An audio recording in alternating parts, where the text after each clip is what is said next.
Hello बच्चों, let's read the question. The question says match the following events that occurred in their respective phases of cell cycle and select the correct option. Question में हमारे पास दो columns दिए गए हैं. First column में given है the different phases of the cell cycle and second column में दिए गए हैं कुछ इवेंट्स जो सेल साइकिल के दौरान होते हैं. हमें इन दो कॉलम्स को मैच करना है. इस क्वेश्चन में हमारा की कॉन्सेप्ट होगा सेल साइकिल. सेल साइकिल का मतलब क्या होता है? These are the sequential events जिनके थ्रू सेल इवेंचुअली डिवाइड करता है. अब ये जो सेल साइकिल है ये दो फेजेस में डिवाइड होती है प्राइमरी,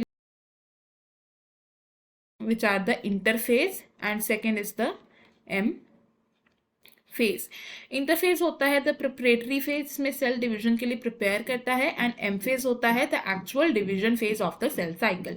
इंटरफेज फर्दर डिवाइडेड होता है इनटू G1 फेज जिसे गैप 1 फेज कहा जाता है, S phase which is synthesis phase, and G2 phase which is the gap 2 phase. G1 phase में क्या होता है? सेल ग्रो करता है, सेल ग्रो करेगा अपने साइज में, एंड साथ ही साथ क्या होगा? कुछ ऑर्गेनल्स की डुप्लीकेशन हो जाएगी, ऑर्गेनल्स डुप्लीकेट हो जाएंगे. सेकंड जो एस फेज है, it is the synthesis phase जिसमें डीएनए रेप्लिकेट करता है.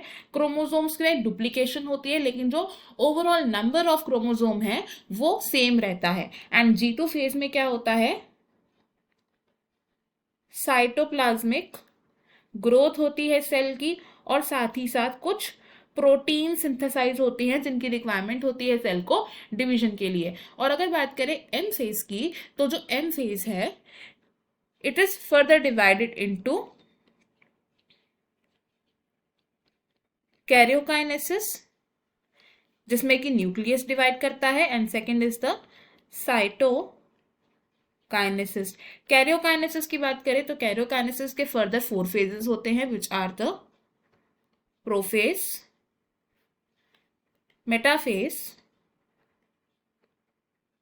Anaphase, and the fourth phase is telophase which is followed by cytokinesis जिसमें कि साइटोप्लाज्म डिवाइड करता है एंड डॉटर सेल्स फॉर्म होते हैं.